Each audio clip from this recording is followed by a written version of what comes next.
bien, hermano, pues empezamos. Recordamos un poquito que me ha pedido la hermana Marian de lo que dijimos la semana pasada. Ya sabéis que estamos mirando un capítulo por semana y de ese capítulo no podemos sacar todas las riquezas, o al menos yo no soy capaz de sacar todas las riquezas que hay en ese capítulo y mucho menos en media hora o 40 minutos. Así que tenemos que ir entresacando algunas de las cosas que no sobresalen. Amén. La semana pasada llamamos a la meditación origen y explicación de todo lo que ocurre en nuestro mundo hoy. ¿Cuál fue el origen? ¿Verdad? Y estuvimos viendo la caída de nuestros primeros padres. Cómo Dios hace al hombre y lo hace libre, porque si Dios no le da la libertad, la capacidad de poder decidir, entonces no es el hombre, y mucho menos hecho a imagen y semejanza de Dios. Porque Dios es libre, y si Dios va a crear a un hombre a su imagen y semejanza, le tiene que dar la libertad de poder decidir. Y el hombre decidió mal. El hombre decidió mal. Y esto tuvo sus consecuencias. Fijaos bien, hicimos un poco de énfasis en que el hombre no lo hizo mal porque tocó el árbol o le dio un bocado al tronco a una rama. ¿Recordáis? Dice que comió del fruto de un árbol que tenía bien y mal y conocimiento, pero que producía muerte. Y hablamos un poquito que aquello que nosotros ingerimos, comemos, viene a formar parte de nosotros. Lo que metemos dentro de nosotros, los jugos gástricos, lo deshacen y lo envían a la sangre. Y la sangre a todo el cuerpo. De tal manera que vivimos por lo que hemos comido. Eso se convierte en nuestra vida. Y eso fue lo que le pasó a nuestros primeros padres. Ellos se mezclaron con una naturaleza que no era la de Dios, porque no comieron del árbol de la vida. Comieron del otro árbol, que tenía la simiente del enemigo de Dios. Y dijimos que el enemigo de Dios odia todo lo que Dios ama y quiere destruirlo. Esa es su misión. Y en su estrategia, la mejor que él encontró fue mezclarse con el hombre. Y ahí nace lo que las Escrituras llaman la carne. La carne, ¿qué es la carne? La carne es la naturaleza humana mezclada con la simiente de Satanás. Por eso el apóstol Pablo en Romanos 7 dice, yo sé que en mí, esto es en mi cuerpo, no mora el bien. No mora el bien. Por eso cuando Pablo en Romanos habla de la carne, dice que es totalmente contraria a la ley. La carne no puede aceptar la ley. No puede. ¿Por qué no puede? Porque la ley es santa, es justa y es buena. O sea, la ley tiene la naturaleza de Dios. Dios es santo, es justo y es bueno. Y son dos naturalezas totalmente distintas. Totalmente distintas. Y esto pues trajo sus consecuencias, ¿verdad? Primero, personales. El hombre empezó a experimentar primero la muerte espiritual, separación de Dios. Y 930 años después, la muerte física. La muerte física, ¿verdad? El hombre se perdió. Y ya sabéis que la perdición en las Escrituras tiene estos dos sentidos. Uno, estar fuera de su dueño. Si yo pierdo mi cartera, ¿por qué está perdida mi cartera? Porque no está conmigo. Una cartera que es mía, no está conmigo. Por eso está perdida. Pero si lo que pierdo son 2 kilos de carne, la perdición es doble. ¿Por qué? Porque esa carne ya no está conmigo y porque la carne se pudre. La carne se pudre. Por eso más adelante en Génesis dice que el hombre no ha llegado a ser nada más que carne. Dice, y le dolió a Dios en su corazón haber hecho al hombre. Más o menos es una pequeña recordatorio de lo que estuvimos viendo la semana pasada. Y ahora entramos en el capítulo 4. No podemos tocar todo el capítulo, pero yo quiero resaltar dos cosas de este capítulo. Lo vamos a leer, dos cosas de este capítulo. Y también le voy a poner un título a la meditación de hoy. El título es Dos principios bíblicos que miden nuestro nivel de consagración y madurez en el Señor. Voy a repetirlo. Dos principios bíblicos que miden nuestro nivel de consagración y madurez en el Señor. Dejadme deciros una cosa. He estado oyendo a nuestro hermano Jonathan Mira acerca de este capítulo. Os recomiendo oírlo, hermanos. Os recomiendo oírlo. No tiene desperdicio. Las riquezas que nuestro hermano Jonathan hoy no está. Me alegro porque voy a hablar bien de él. La riqueza que este hermano da es maravilloso. A mí me bendice un montón. Y sobre el capítulo 4, pues yo he aprendido cosas que a pesar de mis 60 años de... 60, sí. 60 o más, ¿no?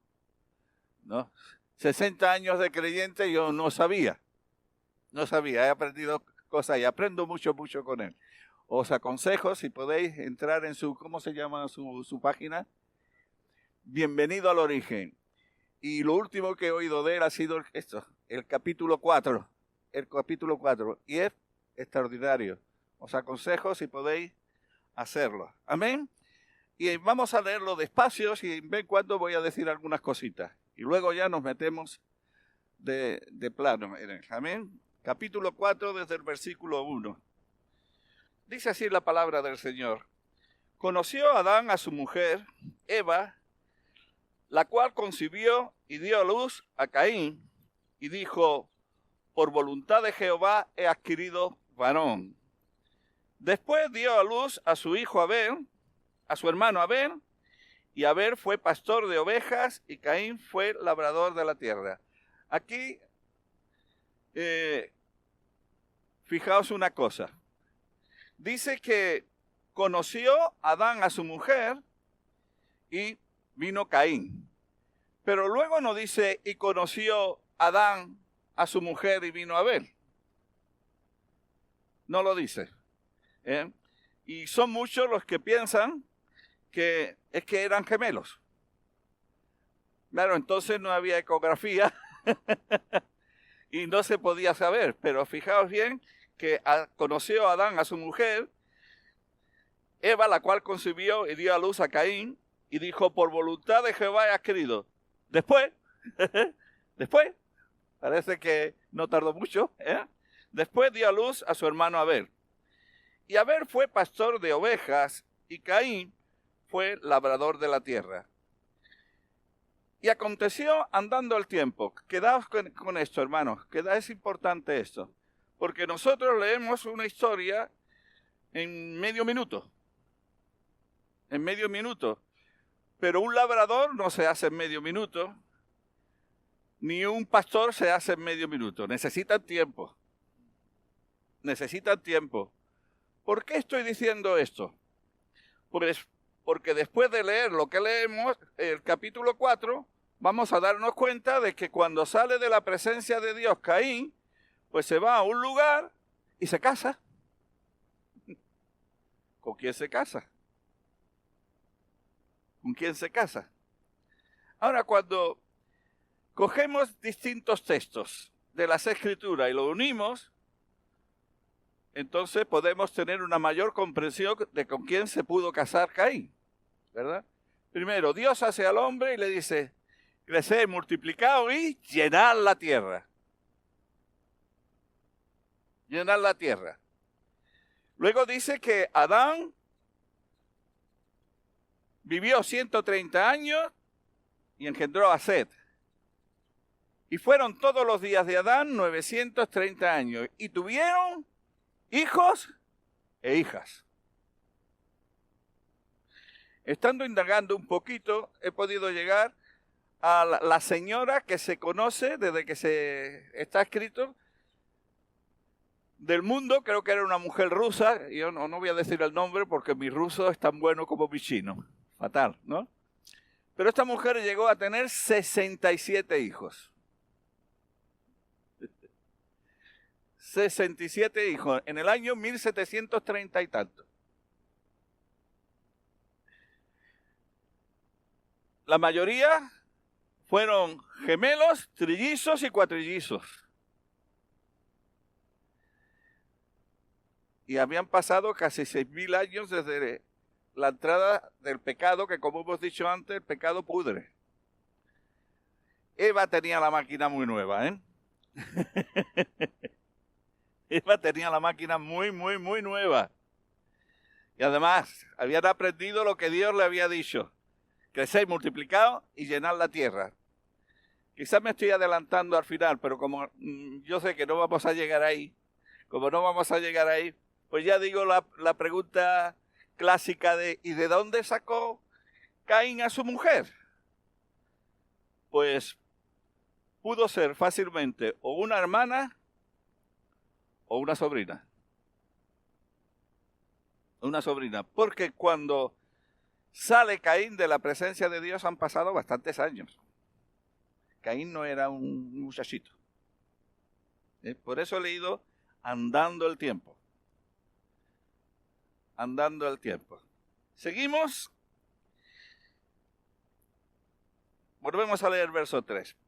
Aconteció andando el tiempo que Caín trajo del fruto de la tierra una ofrenda a Jehová. Y Abel trajo también de los primogénitos de sus ovejas, de lo más gordo de ella. Y miró Jehová con agrado a Abel y a su ofrenda. Pero no miró con agrado a Caín y a la ofrenda suya. Y se ensañó Caín en gran manera y decayó su semblante. Entonces Jehová dijo a Caín: ¿por qué te has ensañado? ¿Y por qué ha decaído tu semblante? Si hicieres bien, no serás enaltecido. Y si no hicieres bien, el pecado está a la puerta. Con todo esto, a ti será su deseo, y tú te enseñarás de él. Y dijo Caín a su hermano Abel: salgamos al campo. Y aconteció que estando ellos en el campo, Caín se levantó contra su hermano Abel y lo mató. Oí una vez a alguien que estimo mucho y es un buen teólogo decir que Caín mató a Abel porque no pudo matar a Dios. Pero si hubiese estado en sus manos, quizás hubiese hecho esto. Ya que no puedo matarte a ti, voy a acabar con parte de tu obra. Seguimos leyendo. Y Jehová dijo a Caín: ¿dónde está Abel tu hermano? Y él respondió: no sé. ¿Soy yo acaso guarda de mi hermano? Y él le dijo: ¿qué has hecho? La voz de la sangre de tu hermano clama a mí desde la tierra. Ahora pues, maldito seas tú de la tierra, que abrió su boca para recibir de tu mano la sangre de tu hermano. Ya os aconsejo que el resto lo leáis en casa, porque si no, no me va a dar tiempo a deciros algunas cosas que creo que Dios ha puesto en mi corazón y que me da mucho reparo hablar de ellos, porque siendo pastor de iglesia desde los 26 años, de lo que voy a hablar hoy, no sé si habré hablado 2 o 3 veces.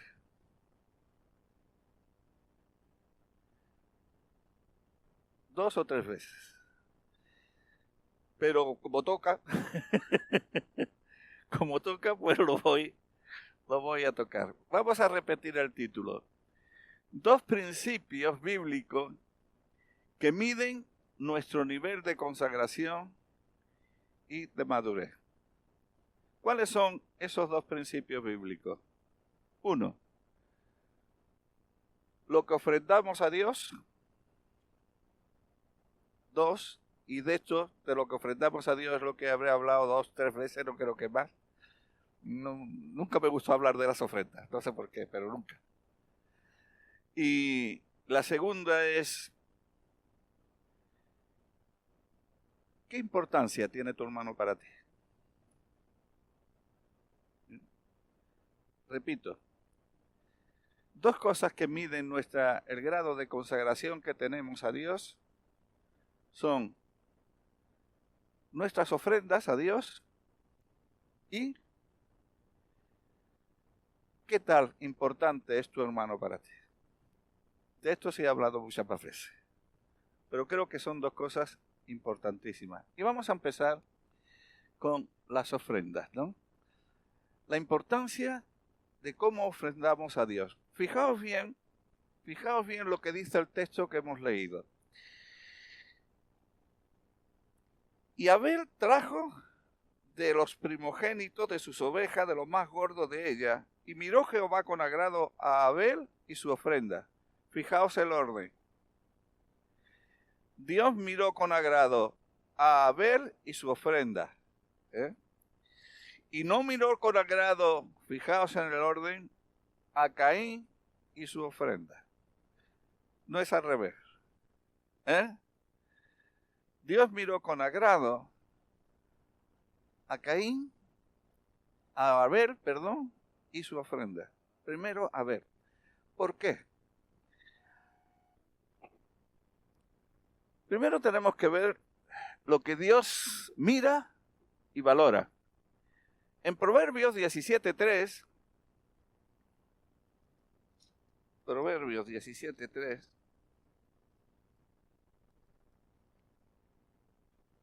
dice esto: el crisol para la plata y la hornaza para el oro, pero Jehová prueba los corazones. Amén. Jehová prueba los corazones.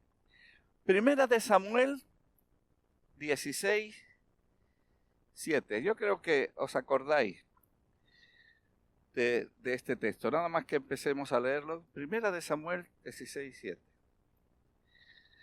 Y a Dios ha desechado como rey a Saúl. Y está buscando un nuevo rey. 16:7. Un nuevo rey. Y Samuel se ha ido a la casa de Isaí, ¿verdad? Y nada más que entra, versículo 6, se aconteció que cuando ellos vinieron, Samuel vio a Elías y dijo: de cierto del ángel de Jehová está tu ungido. Elías era grande, una buena estatura, tenía una buena presencia, A lo mejor casi por lo mismo que que Samuel pensó que había elegido a Saúl. ¿Recordáis que Saúl le llevaba una cuarta a todos los hombres en la estatura? Pues a lo mejor tenía todavía esto Samuel algo en su mente. Y fijaos lo que Jehová le dice a Samuel. Jehová respondió a Samuel: no mires a su parecer, ni lo grande de su estatura, porque yo lo desecho. Porque Jehová no mira lo que mira el hombre, pues el hombre mira lo que está delante de sus ojos, pero Jehová mira ¿qué? El corazón. Salmo 139. Salmo 139. Verso 1 al 3. No, vamos a leer primero los versículos 23 y 24. Examíname, oh Dios, y conoce mi corazón. Pruébame y conoce mis pensamientos. Y ve si hay en mí camino de perversidad. Y guíame en el camino eterno. Examíname, oh Dios, y conoce mi corazón. ¿Verdad? Y del 1 al 3 dice: oh Jehová, tú me has examinado y conocido. Tú has conocido mi sentarme y mi levantarme. Has entendido desde lejos mis pensamientos. Has escudriñado mi andar y mi reposo. Y todos mis caminos te son conocidos. El Señor conoce nuestro corazón. El Señor conoce y le da más importancia a lo que hay en nuestro corazón que aún a nuestros hechos, ¿verdad? Y Jehová miró a Abel y su ofrenda. Jehová miró a Abel y su ofrenda. Es importante, hermanos, lo que hay en nuestro corazón. Marcos capítulo 12, desde el versículo 41 al 44, la ofrenda de la viuda, la que Dios quizá menos cantidad que nadie haya dado, pero haya regalado al mundo una ofrenda preciosa por su enseñanza. Estando Jesús sentado delante del arca de la ofrenda, miraba cómo el pueblo echaba dinero en el arca y muchos ricos echaban mucho. Y vino una viuda pobre y echó 2 blancas, o sea, un cuadrante. Creo que estaba prohibido en el templo echar tan poca cantidad. Entonces, llamando a sus discípulos, les dijo: de cierto os digo que esta viuda pobre echó más que todos los que han echado en el arca. Porque todos los que han echado, todos han echado de lo que les sobra. Me voy a parar un momento aquí. Todos han echado de lo que les sobra. Yo creo que todos en la casa tenemos un lugar donde echamos lo que nos sobra, ¿verdad? ¿A que sí? Todos tenemos un cubito, ¿verdad? Un cubito donde echamos lo que nos sobra. ¿Y cómo se llama ese cubo? El cubo de la basura. Entonces, ofrendar a Dios de lo que me sobra, quizás no es lo más correcto, ¿verdad? Y hermano, quiero deciros algo que yo no soy de la teología de la prosperidad, ¿eh? El Señor me libre. El Señor me libre.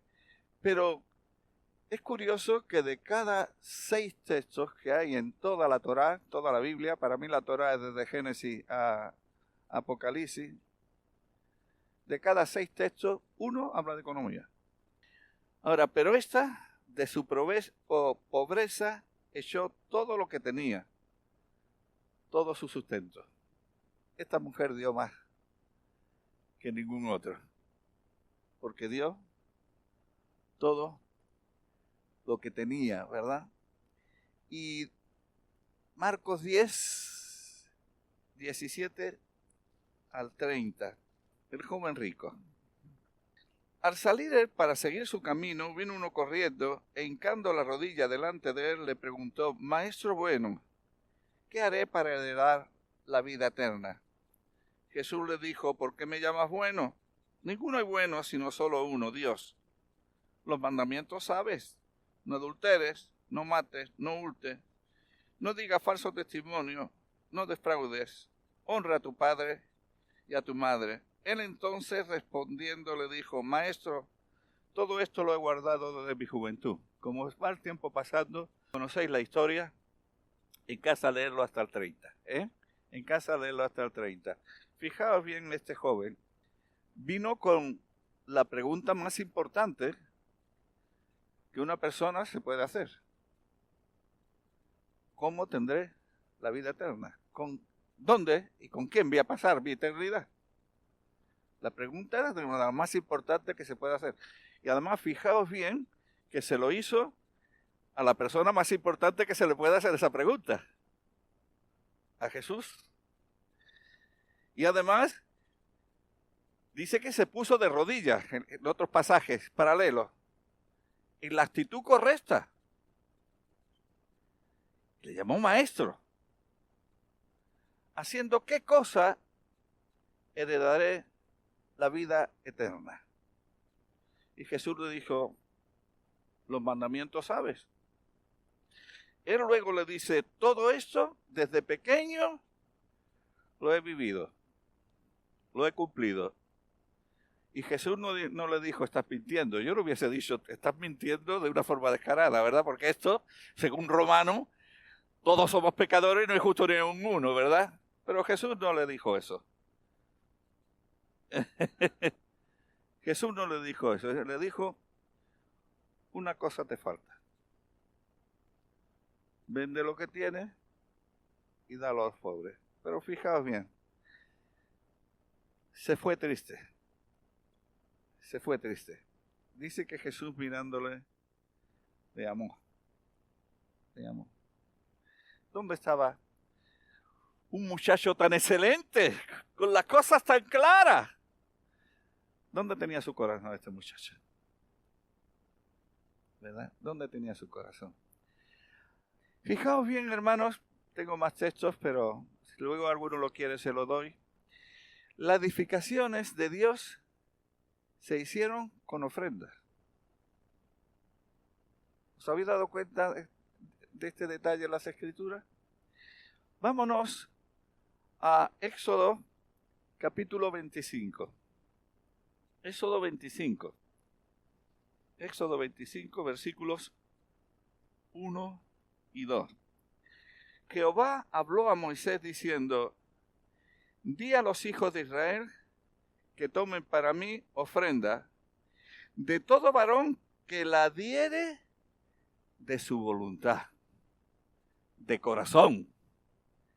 Tomaréis mi ofrenda.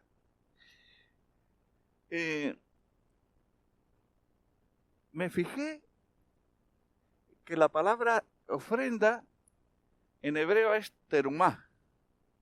Eso está en el Strong 8641. Terumá. ¿Y sabéis lo que significa terumá, entre otras cosas? Elevar. Ahora fijaos bien, ellos habían salido de Egipto y habían traído cosas de Egipto. Los egipcios le dieron oro, plata, le dieron cosas a los hebreos cuando salieron de Egipto. ¿Sabéis lo que la Escritura representa a Egipto, verdad? El sistema que es contrario a Dios. Y ahora, lo que ellos sacaron de ese sistema que es contrario, ahora cogen de corazón y lo elevan. Y aquello va a ser ni más ni menos que para la casa de Dios en esta tierra. Porque cuando se termina el tabernáculo, ¿qué pasa? Dice que la presencia de Dios bajó. Yo digo, Dios se mudó. Dejó las oficinas como el lugar donde Él trabaja y se vino a su casa. A vivir a su casa. Al tabernáculo. Pero ¿cómo se hizo el templo? Primera de Crónicas 21. Primera de Crónicas.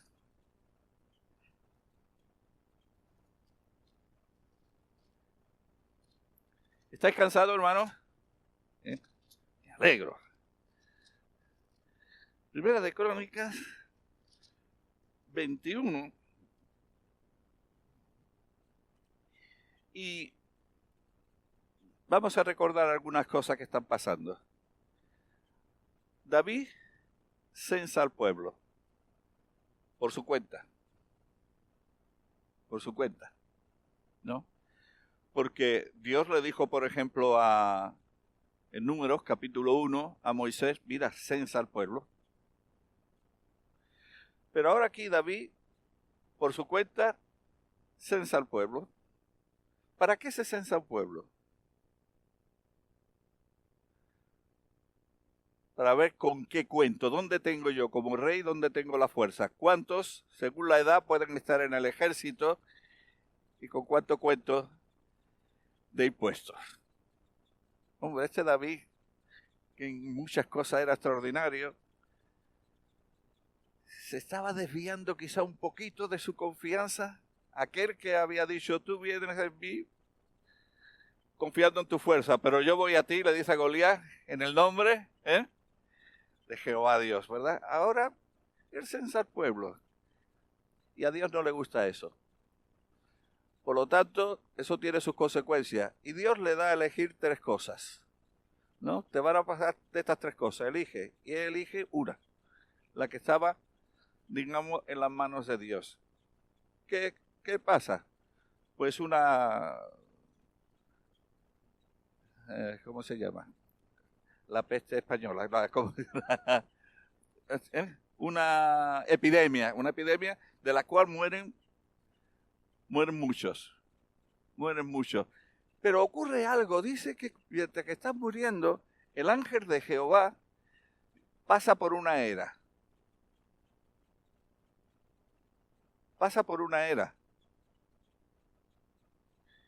Y al pasar por esa hora, se detiene la mortandad. Esa era tenía un dueño. El dueño se llamaba Ornán y era jebuseo de Jerusalén. Era jebuseo. Al detenerse la mortandad, al pasar el ángel por la era, David dice, este es el lugar donde yo voy a poner un altar. Esa era es importante. Esa era era muy importante en el lugar que estaba esa era. Dice, allí voy a poner un altar. Habla con Onán Jebuseo, versículo 22 hasta el 24. Estamos en el 21 de la primera de Crónicas. Entonces dijo David a Ornán, dame este lugar de la era para que edifique un altar a Jehová. Dámelo por su cabal precio, para que cese la mortandad en el pueblo. Y Ornán respondió a David, tómala para ti, y haga mi señor el rey lo que bien le parezca. Y aún los bueyes daré para el holocausto, y los trillos para leña, y trigo para la ofrenda. Yo lo doy todo. Qué generosidad, Ornán. Pero fijaos bien lo que le responde David. Entonces el rey David dijo a Ornán, no, sino que efectivamente la compraré por su justo precio, porque no tomaré para Jehová lo que es tuyo, ni sacrificaré holocausto que nada me cueste.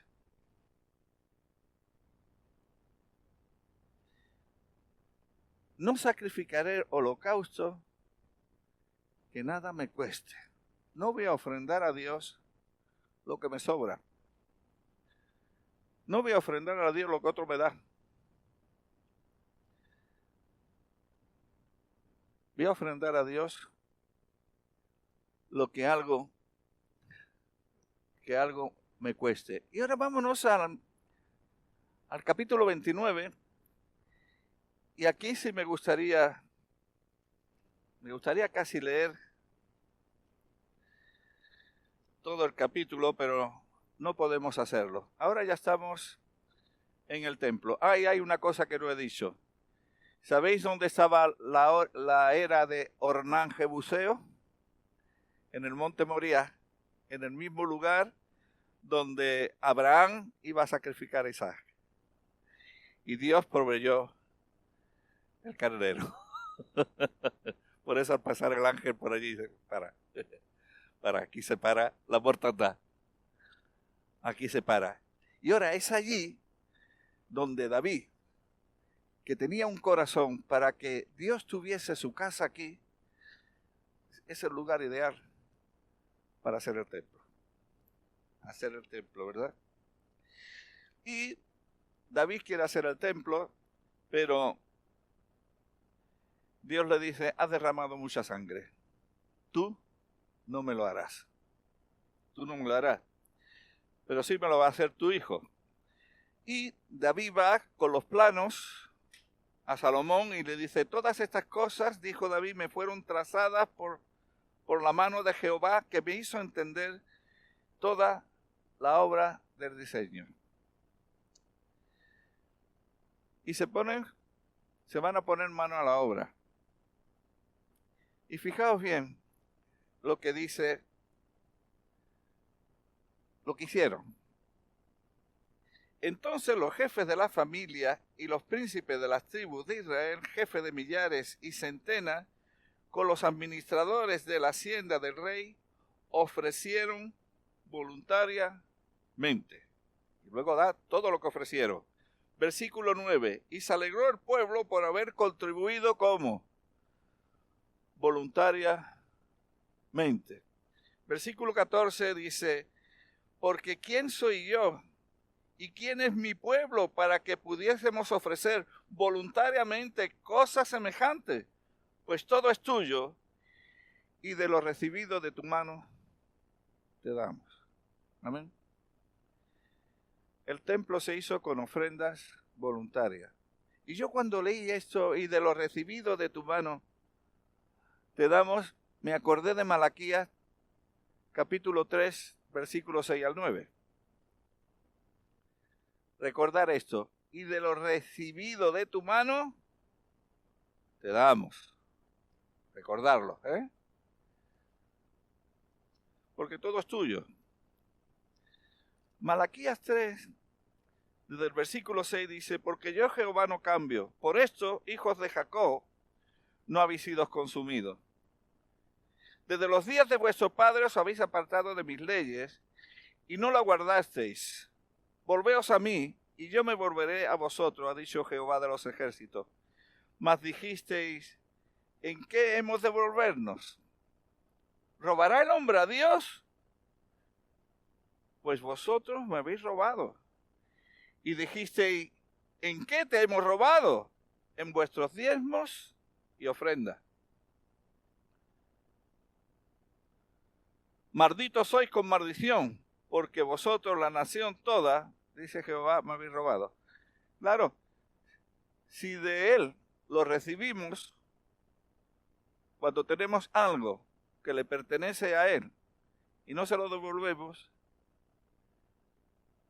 pues Dios se considera robado.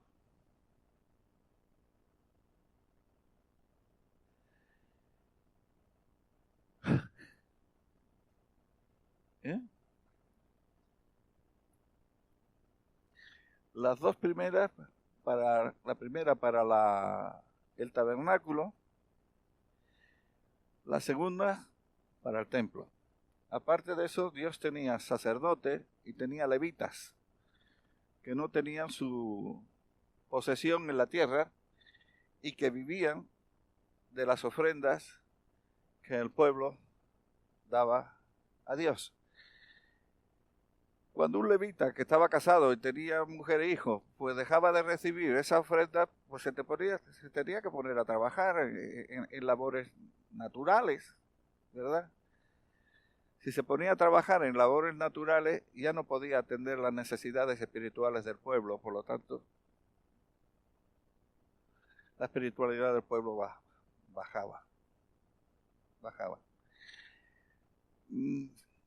Vosotros sabéis que en muchas de las iglesias evangélicas existe la costumbre cuando uno se va a bautizar en un bautisterio, en cualquier lugar, de vestirse de blanco, ¿no?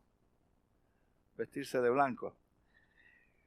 Recuerdo una anécdota de un hombre que se puso su pantalón blanco y su camisa blanca, y cuando iba a bajar al bautisterio, alguien se dio cuenta de que llevaba la cartera en el bolsillo de atrás, ¿no? Y le dijo, hermano, cuidado, que tiene usted su cartera en el bolsillo de atrás. Y el hermano dijo, gracias, pero es que quiero que también sea bautizada. ¿Verdad? Porque es que quiero que también sea bautizada. Miren, hermano, no me va a dar tiempo a tocar muchas más cosas porque ya son las 8. Pero hay dos formas de ofrendar. La de Caín y la de Abel. Pablo, ¿me permite que tome unos minutos más?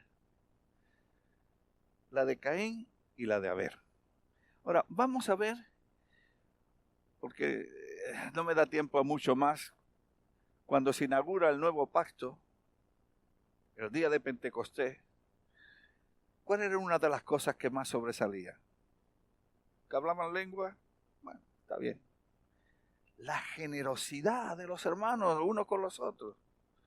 Dice, y nadie decía que lo que tenía era suyo y vendían sus propiedades y lo ponían a los pies de los apóstoles de tal manera que no había necesidad. Curiosamente, ¿no? La generosidad. La generosidad. Ahora, ¿por qué ofrendaba Caín? Vamos a Judas. Como Judas tiene un capítulo nada más, pues el versículo 11. Dice, hay de ellos porque han seguido el camino de Caín y se lanzaron por lucro en el error de Balaam y perecieron en la contradicción de Coré. Aquí están comparando a Caín con Balaam y con Coré.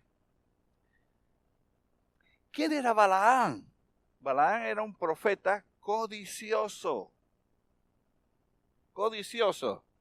Que Balaam le manda recado y le manda regalo para que maldiga a Israel. Lo que pasa es que él no puede hacerlo.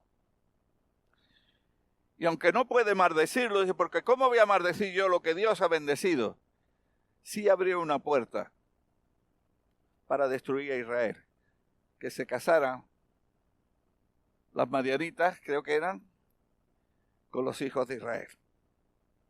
Pero ¿cuál era lo que movía a Caín? Lo que movía a Balaam, la codicia. Y a Coré, lo mismo. Codicia y rebelión. Coré era levita. ¿Y por qué va a estar Moisés y Aarón ahí y yo no? Si soy de la misma tribu. ¿Por qué? No aceptaban que Dios había designado a Aarón y a Moisés como los líderes del pueblo. No lo aceptaban. Él codiciaba esos puestos. Ahora, ¿por qué ofrenda Caín?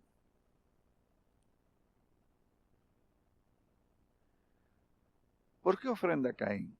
Hay un hermano que aprecio mucho, es un buen maestro de las Escrituras, que él hablaba de cuando tenía unos 10 años, dice, yo lo que más deseaba era tener un trencito de estos eléctricos, ¿no? Con las vías, un tren eléctrico. Dice, y estaba juntando para poder comprarlo. Pero cuando me faltaban unas libras, es inglés, unas libras, dice, llegaron unos hermanos misioneros a mi pueblo y predicaron acerca de la necesidad de la obra. La necesidad que había de que Dios enviara obreros a los sitios donde ellos estaban, porque la mies era mucha y los obreros pocos. Dice, yo escuché ese mensaje y, ¿qué hice? Decidí ese dinerito que tenía para mi tren, ofrendarlo. Y lo ofrendé. Dice, ¿cómo no sé? ¿Cómo no sé? Pero alguien se enteró de lo que yo había hecho y de su propio dinero me compró un tren precioso y me lo trajo de regalo. Me compró un tren precioso, a mí me faltaba todavía para poder comprarlo, pero como lo ofrendé a Dios y lo ofrendé para su obra, Él me compró un tren precioso y me lo trajo. Y a mí se me encendió la lamparita, dijo. Ahora, como quiero otras cosas, voy a ofrendar para que me la traigan. Y no funcionó. Con Dios no se comercia, ¿verdad? Con Dios no se comercia, ¿no? Dios miró a Caín y su ofrenda, pero también miró a Abel y su ofrenda. ¿Y qué dice? Fijaos bien. Hebreos capítulo 11, versículo 4 de Abel. Por la fe Abel obedeció a Dios, ofreció a Dios más excelente sacrificio que Caín, por lo cual alcanzó testimonio de que era justo, dando Dios testimonio de su ofrenda, y muerto, aún habla por ella. por la fe. A ver, estudiando Romano estamos aprendiendo una cosa que creo yo que es importantísima. Estamos aprendiendo que ninguno de nosotros, ningún ser humano, es fuente de fe, ni manantial de fe. Que la fe, el autor y consumador de la fe, es Dios. Y que la base de la fe es la revelación. Dios revela su voluntad y yo le creo. Por lo tanto, confío y obedezco. Soy fiel. Eso lo estamos aprendiendo ahora. Abel tuvo revelación de Dios, porque le ofreció lo mejor y la grosura, que luego ya en Levítico vamos a leer cómo las ofrendas que son para Dios, es importante la grosura. Pero ¿cómo sabe que hay esto? Por revelación. ¿Cómo se lo ha revelado Dios? Yo no lo sé, pero intuyo algo. Sus padres, cuando pecaron, se vieron desnudos, ¿qué hicieron? Se taparon con hojas de higuera. Y Dios dijo, esto no vale para mí. Dice que los vistió ¿de qué? De pieles. ¿De pieles de qué? Hubo que sacrificar algún animal. Algún animal tuvo que derramar su sangre para que ellos fuesen vestidos de piel. Porque sin derramamiento de sangre no hay remisión de pecado. Ahora, hermano, ¿qué nos mueve a nosotros a ofrendar a Dios? Y no me da tiempo a tocar, eso lo dejaremos para la semana que viene. ¿Qué nos mueve? La revelación de Dios, hermano. La revelación de Dios. Y ponemos confianza. Y ofrendamos por lo que Dios nos pide. Mira, yo no hablo de, hermano, yo no estoy hablando de, porque tengo temor y temblor a la hora de hablar de estas cosas, ¿verdad? Y además a los que me conocen, sabéis que yo vivo de mi trabajo y ahora estoy jubilado, que yo no vivo ni de ofrenda, ni de nada de esto. Nunca ha sido así. Nunca ha sido así. Pero saber que no somos nuestros, ni que nada de lo que tenemos es nuestro, y que todo le pertenece a Dios, y que Él tiene derecho a disponer de todo aquello que nosotros administramos como mayordomo. Yo creo que entender esto y vivir de acuerdo a esto nos dice qué tal hemos madurado en el Señor, qué nivel de consagración tenemos. Y la segunda cosa, iba a leer la primera de Juan, pero termino con esta pregunta. ¿Eres tú acaso guarda de tu hermano?